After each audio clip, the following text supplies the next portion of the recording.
hari ni, pagi ni, tuan-tuan, puan-puan sekalian, saya nak bawa pula hadis. Try hadis ni. Dia duduknya dalam jilid yang ke-8. Jilid yang ke-8. Bukan juzuk. Jilid yang ke-8. Kitab Bahrul Madhi. Kitab Sahih Tirmizi ya. Kitab Tirmizi Bahrul Madhi jilid ke-8. Bahrul Madhi ni yang paling terkenal sekali mengajar dianya yang di Pulau Pinang tu. Hasmuri. Dia tu kuat ya. Jadi jilid 8 hak saya nak baca ni kitab Jawi lama sikit. Tulisan Jawi yang agak lama bahasa dia. Hak dalam tulisan Ruminya ada jual di pasar. Di kedai buku ada di pasar. Di kedai buku ada jual. Jilid 8 dia jual sejilid-sejilid. Jadi kalau beli semua sekali dekat dengan 400 ringgit. Kalau beli satu jilid ni saja memang sangat cantik. Cuma bahasanya bahasa susah sikit. Tuan-tuan tak boleh baca sendiri. Kena baca di rumah, kemudian kena berguru juga. Walaupun Rumi dia terjemah bulat-bulat. Harfan bi harfin serupa dengan bahasa tulisan Jawi yang lama ni. Jadi kalau hak ni saya cadangkan kalau tuan-tuan ada duit lebih nak tambah koleksi kitab di rumah, jilid 8 ni beli dulu. Sebab dia semuanya kena dengan hal masyarakat Islam di dunia gini. Terutamanya di Malaysia. Itu dia. Jadi saya nak ambil satu tajuk. Tajuk saya pilih ni jalan jilid 8 ni inilah yang paling payah sekali. Nak dihurai pun payah, nak faham pun payah. Jadi kita tengok boleh ke tidak faham ya. Babu ma jaa fi raf'il amanah. Babu ma jaa fi raf'il amanah. Tajuk bahasa Arab. Bermula bab pada datang ia menyatakan hadis yang membicarakan terangkat amanah. Itu dia ya. Hadis ni membicarakan tentang terangkat amanah. Setiap dalam hati tuan-tuan, puan-puan dan saya, Allah dah letak berlepup amanah di situ. Harapnya tuan-tuan suburkanlah sifat amanah ni. Tapi satu hari Nabi berceramah panjang kepada sahabat-sahabat dia. Rupanya Allah akan tarik amanah ni dari hati orang Islam, dari hati manusia, disebabkan perangai manusia. Itu dia ya. Punya panjangnya ceramah Nabi tu, tazkirah Nabi tu 1, 2, 3, 4, 5, 6. 6,5. 6,5 muka surat. Nabi ceramah tentang amanah ni.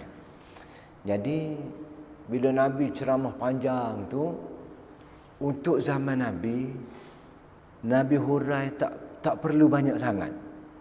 Sebab cakap dengan mulut tak perlu banyak sangat. Sebab apa? Sebab perangai Nabi, gerak-geri Nabi, perbuatan Nabi tu menghuraikan apa yang dia cakap dengan mulut. Jadi sahabat-sahabat boleh tengok, oh begini jaga amanah. Oh, sebab dia tengok perangai Nabi.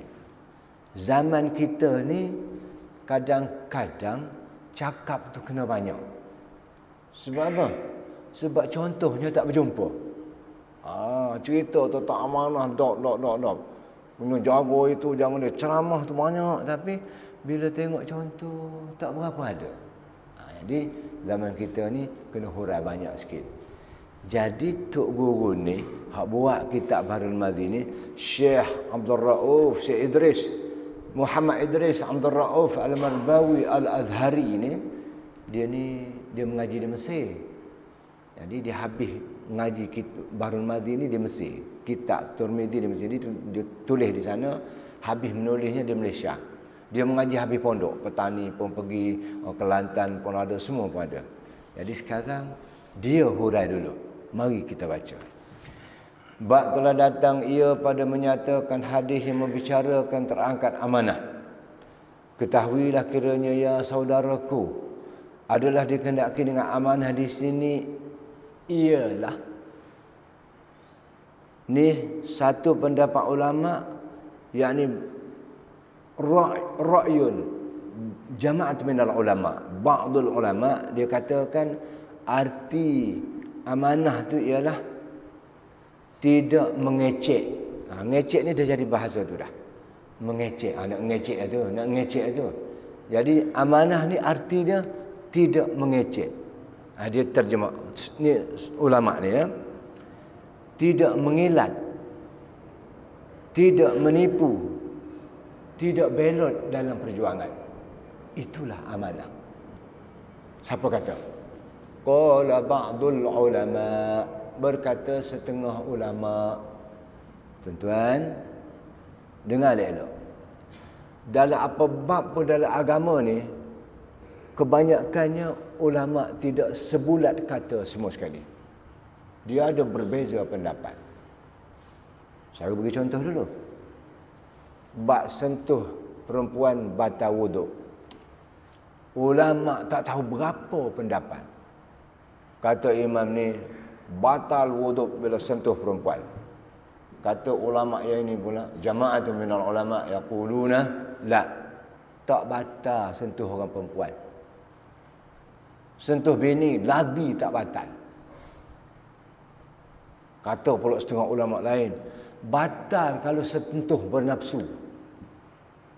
Sentuh biasa tak batal. Pula dah. 3 sekurang-kurang di situ. Jadi kita Malaysia mazhab Syafi'i. Sentuh perempuan batal wuduk. Isteri kita apa kita sentuh batal. Untuk mazhab yang diamalkan di Malaysia.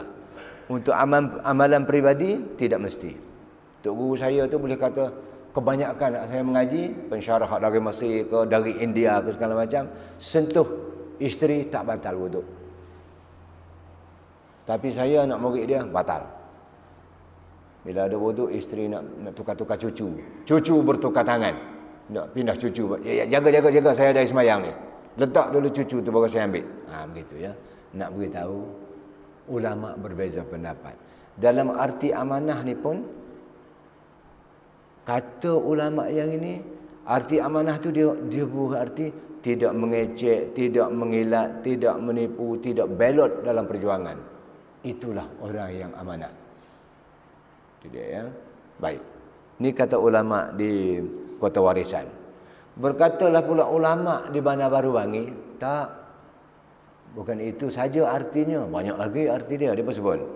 Berkatalah setengah ulama pula ialah amanah itu ialah menjunjung semua suruhan Allah dan meninggalkan semua larangan Allah. Itulah amanah. Itu dia ya. Jadi apa suruhan Allah? Orang yang beramanah ni menjunjung semua perintah Allah dalam Quran 30 juzuk tu. Dan meninggalkan semua larangan Allah dalam Quran 30 juzuk dalam sunnah Nabi. Itulah amanah. Tak apa, relax. Lepas ni saya akan bancuh betul-betul, saya akan keluarkan satu resepi yang tuan-tuan boleh faham. Berkatalah golongan ulama yang ketiga, bermula amanah itu ialah nur iman dalam hati masing-masing. Tu dia. Amanah tu ialah nur iman, cahaya iman. Iman dalam hati masing-masing. Itulah amanah. 3 dah pendapat ulama tu. Dan berkatalah ulama, segolongan ulama yang keempat, amanah tu ialah satu benda berharga yang orang pertaruhkan kepada si kita supaya kita jaga. Itulah amanah. Tuan, tolong jaga harta saya ni sebab saya nak keluar 40 hari. Suruh dia jaga harta. Itulah amanah. Jaga comel-comel. Dalam arti amanah itu sekurang-kurangnya 4 ada huraian ulama. Baik. Dalam banyak-banyak yang disebut oleh ulama tadi, semuanya betul. Maka kalau kita bancuh semua sekali, dia boleh pergi kepada menjunjung semua perintah Allah dan meninggalkan semua larangan Allah, boleh disedut di situ semua sekali. Itu dia ya. Jadi kita sekarang tuan-tuan duk belajar tajuk bahawa dalam setiap hati orang Islam ada sifat, ada Allah bekalkan dengan sanggup untuk menjunjung segala perintah Allah. Apa perintah Allah? Jangan belot. Itu perintah Allah. Semua orang pun pada asalnya dia tidak nak belot, mengelan, menipu. Pada asalnya begitu. Jadi sekarang dalam hati tuan-tuan, puan-puan dan saya ada sifat tidak mau menipu, tidak mau mengecek, tidak mau belok dalam perjuangan. Itu dia ya. Ada amanah menjunjung segala perintah Allah Subhanahu Wa Taala. Ada sifat amanah menjaga simpanan orang yang berharga pada kita. Ada sifat itu dalam hati semua manusia pada asalnya. Termasuk orang kafir itu pun sendiri pada sifat itu. Tapi sekarang sifat itu perlu kita jaga. Kalau tidak, Allah akan cabut balik. Baik. Sekarang kita nak masuk pada pelajaran yang kedua. Apa pentingnya amanah tu Ustaz? Kita ambil satu hadis Nabi, la imana liman la amanata lahu. Tidak beriman seseorang yang tidak ada amanah. Jadi pentingnya amanah tu sebab Nabi kunci dengan hadis tu. Tidak beriman seseorang itu kalau dia tidak ada amanah.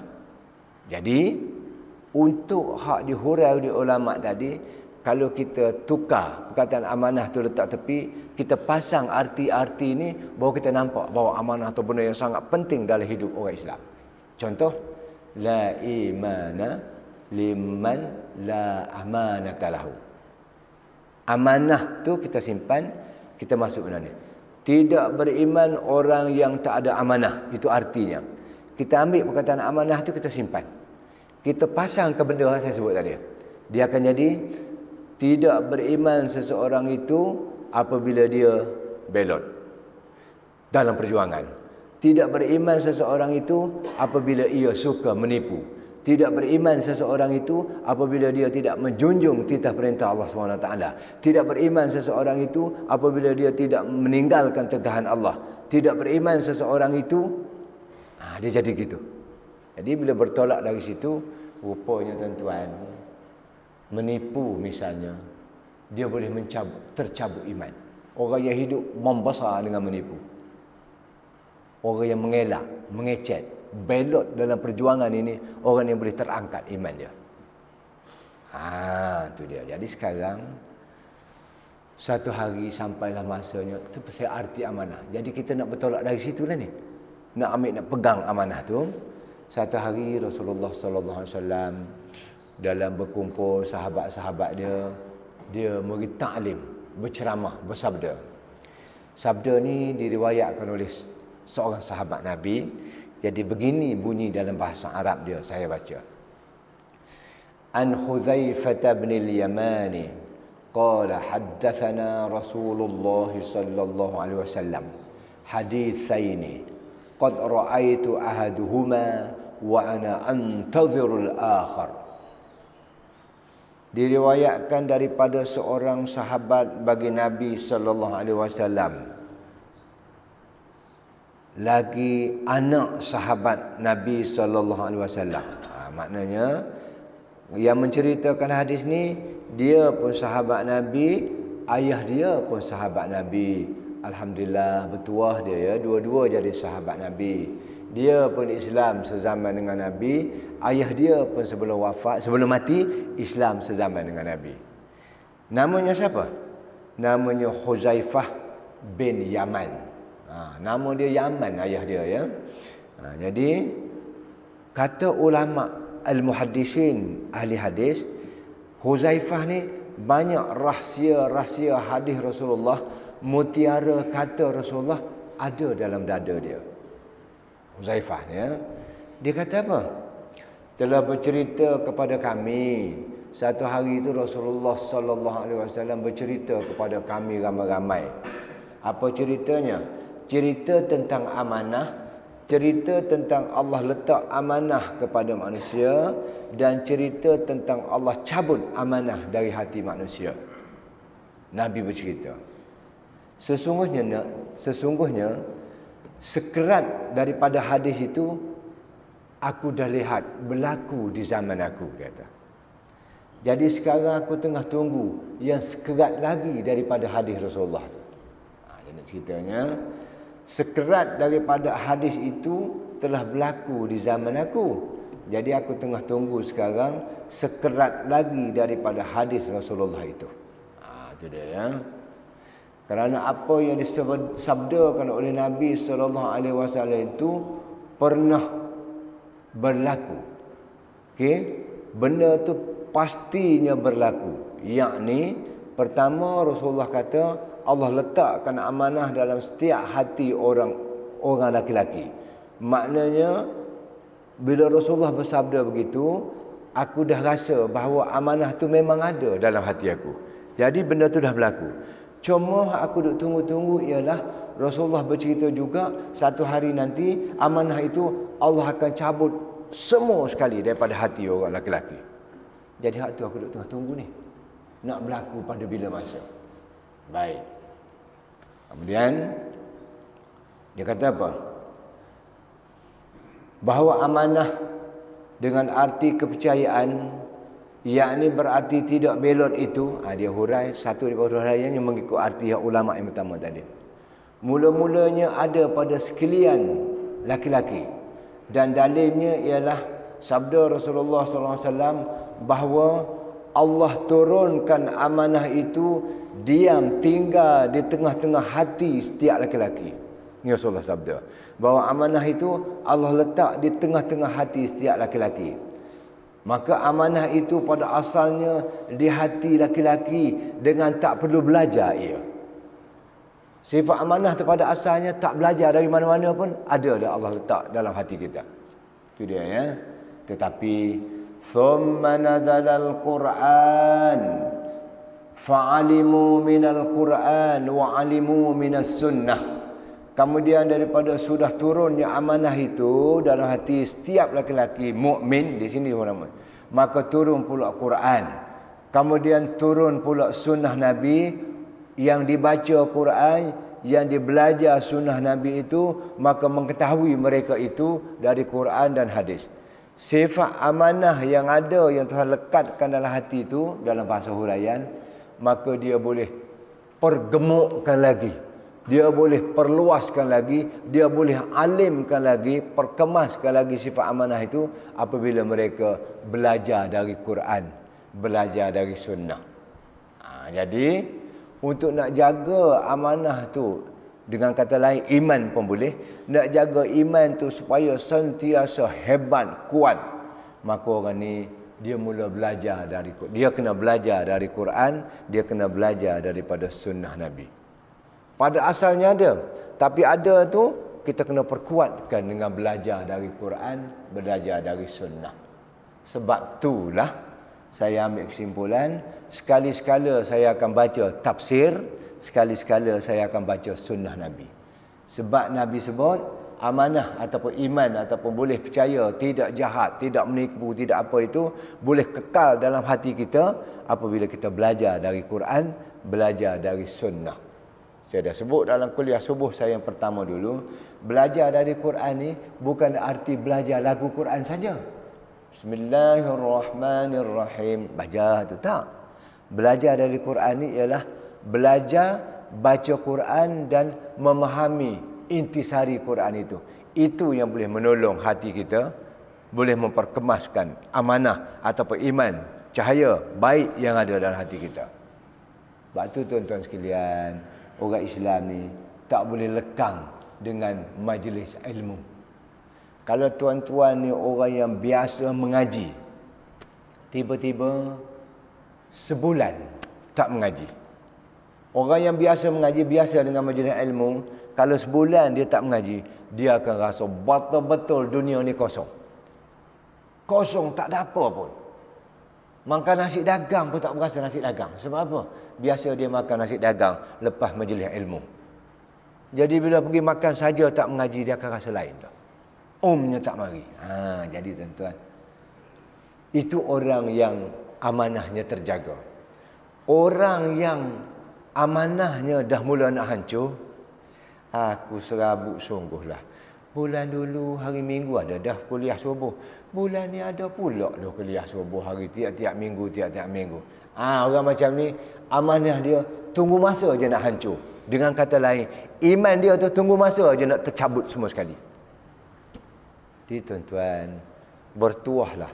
Kalau tuan-tuan duduk dalam taman, taman tu pengajiannya hidup. Bertuah tuan-tuan. Kalau duduk dalam taman, pengajian tak hidup, surau tak hidup, apa tak hidup, bolehlah naik papan tanda depan pintu tu, rumah untuk dijual. Sebab tuan-tuan kena jual rumah tu, kena pergi beli rumah di kampung lain. Tak boleh duduk dalam kampung macam tu, dalam taman macam tu, tak boleh duduk. Ini tunggu masa je bala Allah nak turun.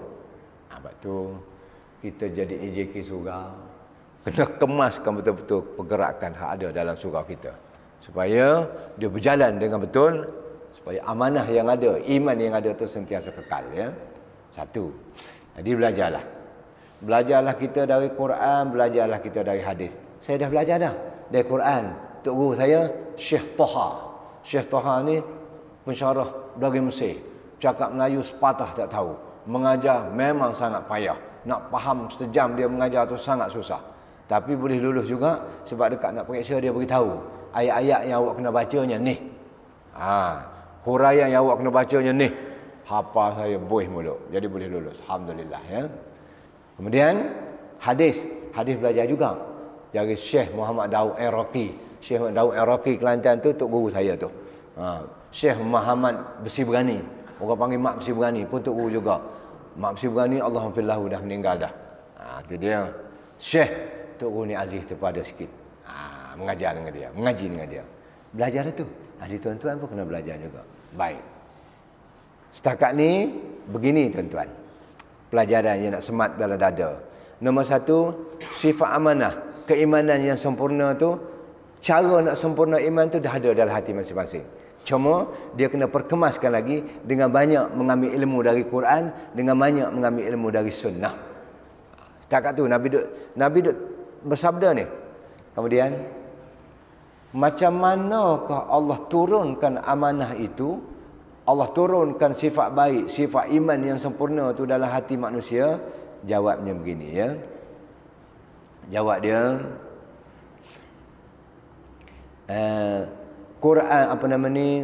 Quran diturunkan Allah kemudian daripada amanah, iaitu dengan dalil hadis ini maka dapat tahu kita semua dapat tahu bahawa Quran tu turun kepada Nabi SAW setelah Allah letak amanah dalam jiwa manusia. Dan Quran itu adalah sebagai guru, sunnah itu sebagai guru kepada manusia supaya sifat amanah iman itu terjaga sampai ke akhir hayatnya.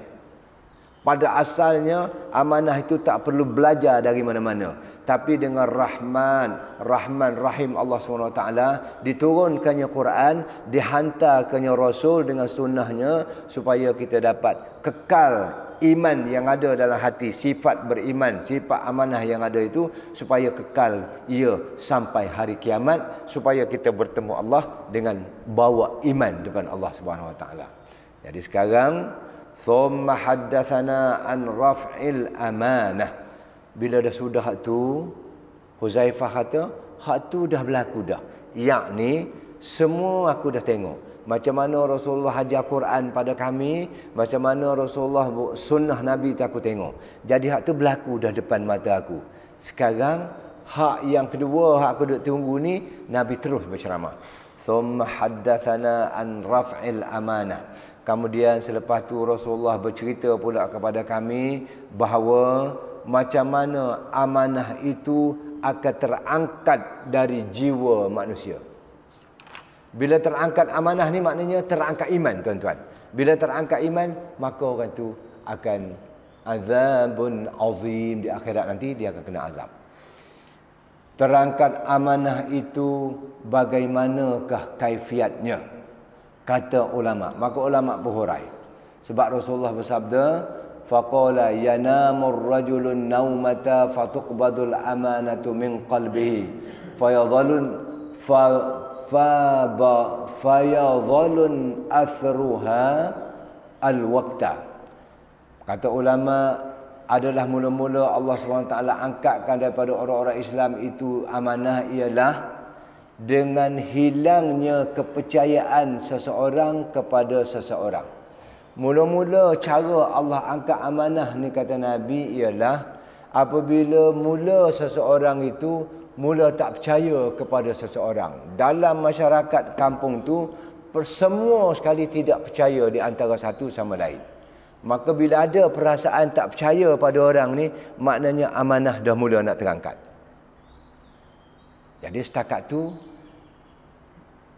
di antara kita ni, kalau kita hidup dengan tidak percaya kepada semua orang, maka tandanya amanah dalam hati kita, keimanan dalam hati kita tu dah mula terangkat sikit demi sikit. Jadi tuan-tuan sekalian, dia sebut ni. Maka manakala sudah Allah angkatkan itu, jadilah di antara orang Islam itu sentiasa berunjuk beri. Yakni, tu payah tu. Saya kata dah payah ya. Apabila datang perasaan tidak percaya antara satu sama lain, semua orang Islam tu akan berunjuk. Maknanya menunjuk pada orang tu tak boleh percaya. Orang tu pula kata orang ni tak boleh percaya. Orang ni pula kata itu tak boleh percaya.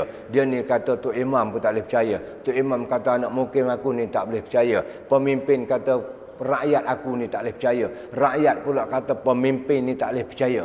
Orang peniaga kata pembeli ni tak boleh percaya. Pembeli pula kata peniaga ni tak boleh percaya. Dengan kata lain, orang ni kata dia ni penipu. Orang ni kata, oh ustaz pun menipu. Orang ni kata, Perdana Menteri kita menipu. Perdana Menteri kata, rakyat aku pun menipu. Vice Chancellor kata pensyarah kanan penipu. Pensyarah kanan kata Vice Chancellor penipu. Jadi dalam masyarakat hidup dengan macam tu. Itu maknanya masyarakat tu amanah sudah terangkat. Jadi kalau dalam kampung tuan-tuan, taman tuan-tuan terdiri daripada orang macam ni, sekali lagi kena naik papan tanda. Rumah untuk dijual segera. Sebab tak boleh duduk dah dalam kampung tu, tak lama lagi kiamat dalam kampung tu. Itu dia. Bila sampai ke peringkat ini, kata Nabi, peringkat pertama Allah cabut amanah. Tapi tidak cabut habis. Tapi kalau awak terus suburkan dengan sifat begitu, peringkat kedua Allah akan sabut semua sekali. Bila cabut semua sekali, dia akan terpakailah ayat ni. Khatamallahu ala qulubihim wa ala sam'ihim wa ala absarihim ghishawah wa lahum azabun azim. Tepat. Maka disil kemas hati dia hingga sampai tak boleh terima apa pun benda agama. Sampai ke mereka itu. Walahum, bagi mereka azabun azim. Allah sil semua sekali. Mata pun tak boleh nampak agama. Telinga pun tak boleh dengar agama. Segala-galanya tak boleh. Maka untuk orang macam ni, azabun azim. Jadi, mula-mulanya dia jadi, maka orang ni tidak percaya antara satu sama lain. Maka berlaku dalam masyarakat macam ni, berjual beli, tipu. Orang ini tidak dapat dipercaya ke dalam jual beli dia. Dan orang ini tidak dapat dipercayakan dalam bab ni. Masing-masing, dia kata, dalam kampung tu, dalam masyarakat tu, dalam negeri tu, dalam negara tu, dia akan jadi begini. Masing-masing berbelot-belotan. Betul tidak usah peduli. Masing-masing berkhianat-khianatan. Masing-masing bertipu-tipuan. Tu dia. Bila berlaku benda ni, amanah dah terangkat. Tapi ada lagi. Harapan untuk pulih ada lagi. Apa makna bertipu? Di mana sudut ada tipu. Hatta kepada orang jaka zakat pun menipu.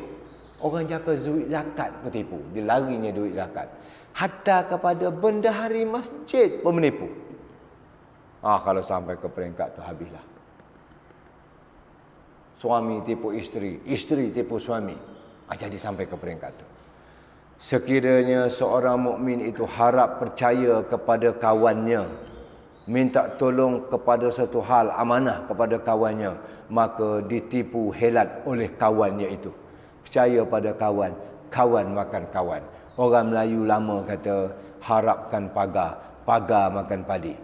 Itu dia ya. Bila berjual beli seorang kepada seseorang, harap dalam amanah asalnya ialah aku percaya pada kamu, tidak menipu, tidak mengelat. Tidak, rupanya dia jadi. Bila kita lepak, bila kita tidak pandang sikit kepadanya, maka dia bubuhnya benda-benda yang busuk dalam barang jual beli itu. Jadilah sekarang si penjual mengelat dalam jualannya, menipu dalam jualannya. Kalau tuan-tuan pergi ke pasar malam membeli, maka si pembeli itu, si penjual tu seorang pun tak boleh percaya. Tapi di negara kita tidak ada lagi begini. Ramai lagi yang jujur ya. Begitu juga orang yang membeli pun tak boleh percaya. Dia sebut di sini dibawanya duit yang tidak asal. Bawa duit tipu. Zaman dulu ada dah. Zaman sahabat-sahabat dulu ada dah. Dia bawa duit tipu. Ada dah berlaku. Jadi zaman kita ni ada juga berlaku. Dia bawa duit 50 yang dia photostat. Lepas tu dia colour biar cantik, dia pergi cari tempat gerai di bazar malam tu yang lampu tak berapa terang, dia pergi beli di situ. Dia beli di situ, jadi orang menjual tu pun tak boleh percaya pada orang membeli, orang membeli pun tak boleh percaya pada penjual. Semuanya tipu menipu. Maka bila berlaku begini, jadilah dalam jiwa orang Islam tu sekarang, amanah tu, iman tu dah mula terangkat. Tapi masih ada bekas-bekasnya. Nabi dak ceramah ni. Faqala yanamur rajulu an-naumata fatuqbadul amanata min qalbi fa dhallun atharuha al-waqta. Maka sabda Nabi SAW, tidur seorang laki-laki akan satu tidur yang pada waktu itulah digenggam, diambil amanah dari hatinya. Jadi yang tinggalnya hanya bekas-bekasnya sahaja. Rupanya ulama hurai. Ulama hurai di sini cara amanah, kejujuran, iman tu ditarik tu ialah apabila seorang itu tidur lena dengan segala amal, segala perbuatan jahat yang dia buat, maka dia bawa sampai ke tidur dia dengan tidak ada risau, tidak ada rasa menyesal sikit pun. Maksudnya cara nak cabut amanah peringkat ini, apabila orang itu dia duduknya dalam membuat amal kejahatan, maksiat dia buat, daripada siang bangkit dari tidurnya sampai ke malam dia tak rasa sesal, menyesal langsung dengan amal kejahatan yang dia buat. Jadi dia duduk dalam zon selesa, tipu orang pun selesa, buat jahat pun selesa, dia rasa dengan senang hati begitu. Maka dia tidur dengan begitu, maka waktu itulah Allah akan cabut. Sebab apa?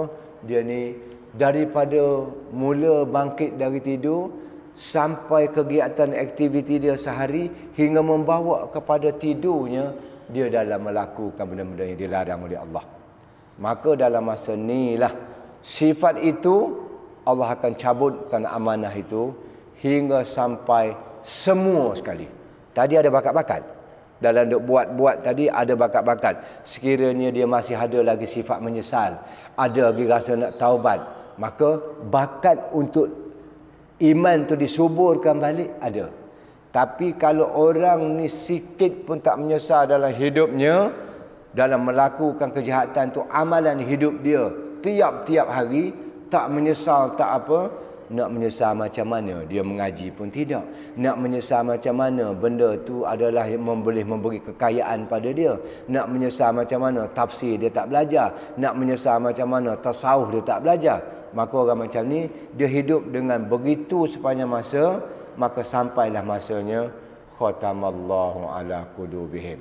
Takut-takut Allah khatam, Allah silkan hati dia, maka Allah akan cabut semua sekali sifat amanah yang ada dalam hati dia. Maka orang ni rupa saja pakai serban, rupa saja berjanggut, rupa saja pergi semayang, tapi sebenarnya dia sudah dicabut oleh Allah amanah dalam hati dia, sedangkan dia tak tahu.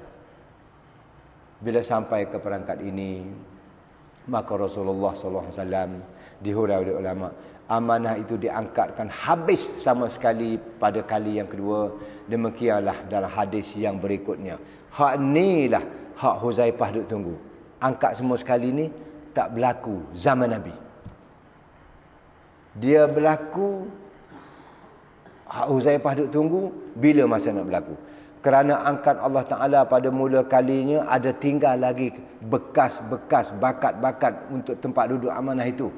Kemudian apabila seseorang itu, ni dia ya, apabila seseorang itu merengah-rengah ke hak orang lain, dimakannya, ditipunya, saya sebut dia, hidup dengan menipu orang lain, merengah-rengahkan hak orang lain, memutablik segala macam dia hidup dengan maksiat itu, maka terangkatlah dari hatinya semua sekali sifat amanah itu.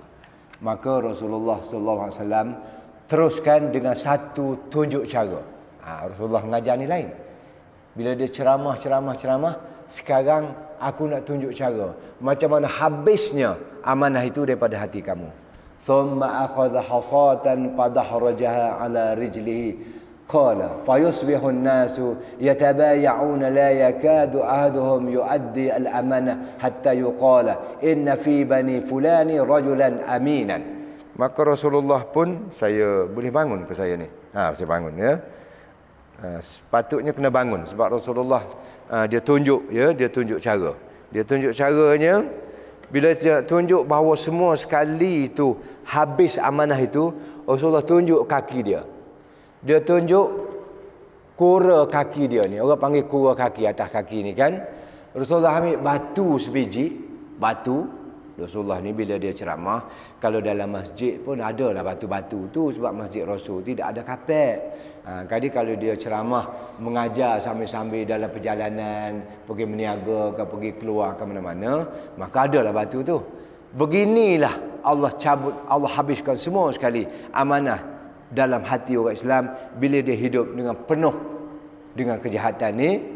Rasulullah ambil batu, Rasulullah, orang Kelantan kata dia golek batu tu atas kura kaki tu.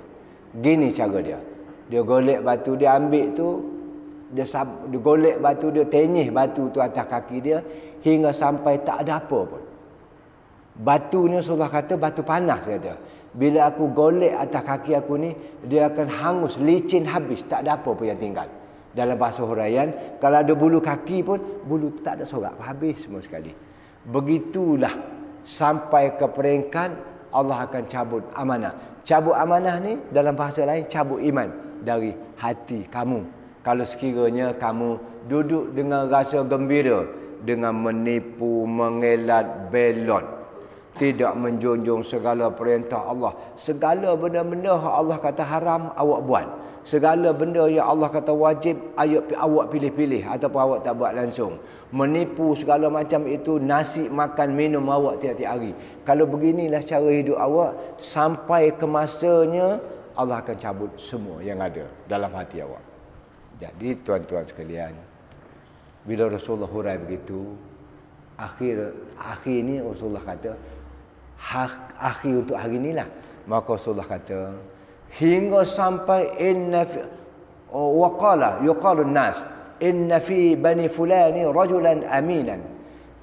Kalau sekiranya oleh kerana dah tercabut semua sekali segala sifat jujur segala macam ni, dalam negeri tu kalau ada seorang orang yang baik, maka menjadi buah mulut, menjadi satu benda yang dihairankan, menjadi buah mulut satu kepelikan. Orang akan jadi bual di mana-mana kedai kopi. Wilah dia kata, wih ni dalam bahasa Kelantan ya. Wilah dia kata, ada juga dalam negeri kita ni satu orang yang masih ada lagi kebaikan pada dia. Oleh kerana semuanya jahat, maka ada seorang orang baik menjadi satu pelik. Wilah peliklah, dalam kampung tu ada juga orang yang baik. Maka dia cemuh. Alah, peliknya sini. Ada juga orang baik dalam kampung ni. Maknanya, oleh kata semua dalam kampung tu tidak amanah semua sekali. Satu masa, bila Allah cabut sifat amanah ni daripada masyarakat, rakyat, hambanya itu, kalau takdirnya ada seorang yang amanah, yang tidak tercabutlah daripada orang itu, maka jadi satu benda yang sangat luar biasa, jadi buah mulut, buah bual dalam kampung tu. Jadi tuan-tuan, puan-puan sekalian, nak beritahu pada kita bahawa ni nak simpul ya.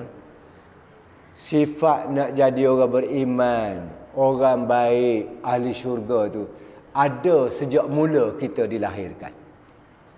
Itu dia ya. Sifat nak tunaikan amanah tu ada sejak mula lagi. Apabila kita akil balik lagi ada. Buktinya budak baby, budak kanak-kanak yang umur setahun 6 bulan pun, walaupun kita tak ajar dia amanah, kadang-kadang dia tahu nak amanah. Bila dia nampak kopiah tok dia tu jatuh bawah kursi, maka dia ambil kopiah tu. Dia ambil, tok, tobah. Dia ulur kopiah dia tu pada saya. Dia panggil tok bah saya. Cucu saya tu setahun 6 bulan. Bila temu kopiah saya di mana-mana, dia ambil, dia bawa pada saya. Padahal tak ada siapa ajar. Bila nampak beg duit saya ni duduk di mana-mana, tobah, dia ambil bawa pergi pada saya. Tetapi ingat, sifat baik itu wajib orang Islam suburkan dengan pengajian. Orang panggil majlis ilmu, mengaji. Mengaji itu pula mesti dari sumber ilmu yang sah, yakni Quran dan Sunnah. Itu dia ya.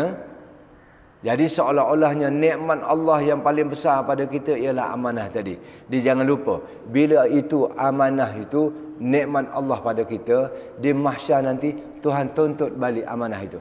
Dalam bahasa huraian, aku nak tengoklah mana amanah aku simpan pada kamu semaya 5 waktu dulu. Itu amanah Allah.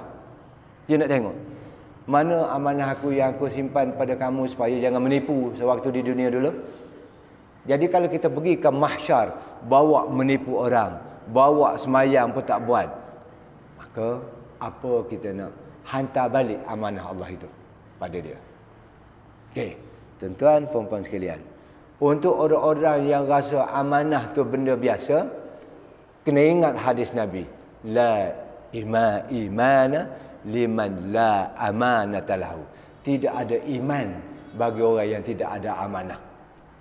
Jadi orang-orang yang hidupnya dengan seperti yang saya katakan tadi, dia hanya tak ada apa, kita tidak ada amanah saja. Sebenarnya dia boleh membawa kepada tidak ada iman.